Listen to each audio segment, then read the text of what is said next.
तो उन्हें तक्षशिला को जलाया, नालंदा को जलाया, हमारे विश्वविद्यालय पे आक्रमण किया। ये 2000 साल पहले भी हुआ, ये 200 साल पहले भी हुआ। जब हमारे यहाँ लॉर्ड मेकाले आते तो उनने हमारी सारी शिक्षा व्यवस्था ध्वस्त की, इसमें उसमें कोई अंतर नहीं। लेकिन यशस्वी प्रधानमंत्री का अभिनंदन करो, श्रीमान नरेंद्र मोदी का, जिन्होंने शिक्षा नीति 2020 दोबारा जब लेकर के आए तो उन्होंने कहा कि पाठ्यक्रम के अंदर कौन सा विषय होना चाहिए जो गौरवशाली अतीत पे गर्व कर सके, वो विषय होना चाहिए। इसलिए उसको काल के प्रवाह में पता नहीं क्या क्या कहते थे। भगवान राम और भगवान कृष्ण के जीवन के उत्कृष्ट प्रसंगों को लेकर के केवल उनको कर्मकांड की माइथोलॉजी में डाल देना, ये दुर्भाग्य की बात है। हमारे लिए तो ये भारत का विश्व गुरु बनने का जो सपना है, कोई धनी बनना चाहता है, कोई ताकत वाला बनना चाहता है, लेकिन भारत ने अपना मार्ग कौन सा खोजा है? भारत ने मार्ग खोजा है गुरु। गुरु अर्थात अंधेरे से प्रकाश की ओर ले जाने वाली भावना, जिसको वेद वाक्यों में कहा गया सर्वे भवन्तु सुखिनः सर्वे सन्तु निरामया। ये जो उदात्त भाव है, उस उदात्त भाव के आधार पर दुनिया के अंदर हम अज्ञानता को मिटाना चाहते हैं, दुनिया के अंदर अच्छाई को स्थापित करना चाहते हैं, दुनिया के अंदर मानवता को स्थापित करना चाहते हैं। और ये आती कहां से? ये आती शिक्षा से, ये गुरु परंपरा से, गुरु शिष्य परंपरा को पुनर्स्थापित करती है। एक एक करके वो सारी बातें स्थापित होती जा रही है, जिसके कारण से दुनिया में भारत जाना जाता था। भारत दुनिया में संपन्न बनना चाहता है, लेकिन संपन्नता में स्वार्थी नहीं बनना चाहता है। वो उदारता के साथ अपनी अच्छाइयों को बांटना चाहता है। वो ताकतवर बनना चाहता है, लेकिन शांति के लिए बनना चाहता है। उसकी दिशा दूसरी नहीं, उसकी दिशा एकमात्र है कि हम शांति की स्थापना करने में समर्थ हो। इसलिए हमारे देवता एक हाथ में शास्त्र भी रखते हैं तो दूसरे हाथ में शस्त्र भी रखते हैं। आज के इस अवसर पर मेरी अपनी ओर से पुरस्कृत होने वाले सभी माननीय शिक्षकों को बधाई और शिक्षा विभाग के भी अच्छे कार्यक्रम की आप सबको बधाई। बहुत बहुत धन्यवाद। जोड़ना चाहती है, आप लाइन से देखो, कहीं इसका कोई अंतर ही नहीं मिलता है।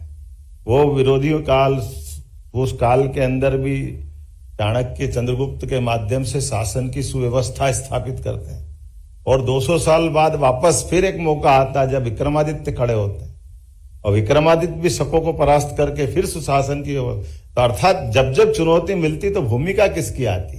तो भूमिका हमारी सदैव अपनी शिक्षा परंपरा की और आदर्श विद्यालय विश्वविद्यालय में दी गई उस उन्नत हमारी वातावरण की जो भूमिका होती है।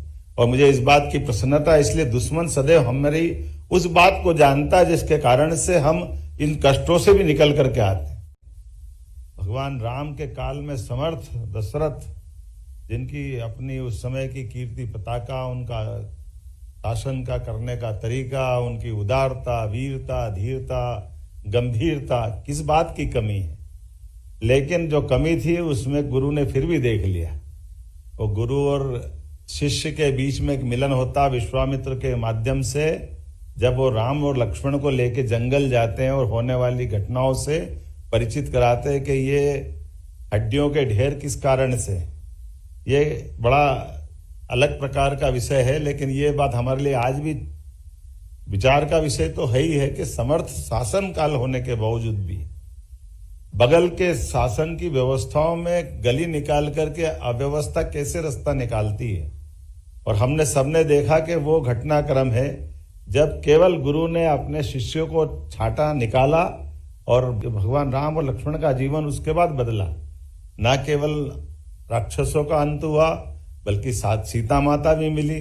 काल के प्रवाह में बहुत लंबी राम राज्य की घटनाएं हमको सबको मालूम है, लेकिन उसके बाद अगर यही लाइन अगर लंबी देखे, 5000 साल पहले भगवान कृष्ण का कंस को मारने के बाद का घटनाक्रम देखें तो वही घटना ध्यान में आती है कि कृष्ण सांदीपनी आश्रम आते हैं, और आने के बाद जिस प्रकार से 64 कला, 14 विद्या, 18 पुराण, 4 वेद और शस्त्र और शास्त्र के बीच तालमेल कैसा होना चाहिए, शिक्षा ऐसी के युद्ध के घनघोर घटाघोप वातावरण में भी उनके मुखारविंद से निकली गई सारी ग्रंथों का निचोड़ जो पवित्र गीता करके दुनिया के सामने आती है, यह संस्कृति भारतीय संस्कृति, और इस पे हमको गर्व है, यह आनंद देती है।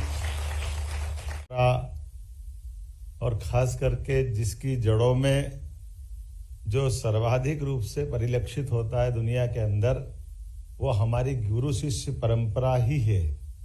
जिसके कारण से हर काल, हर युग में, हर समय हमारी दी गई शिक्षा व्यवस्था और गुरुकुल ने हर आने वाली चुनौतियों में अपनी महत्वपूर्ण भूमिका अदा की है।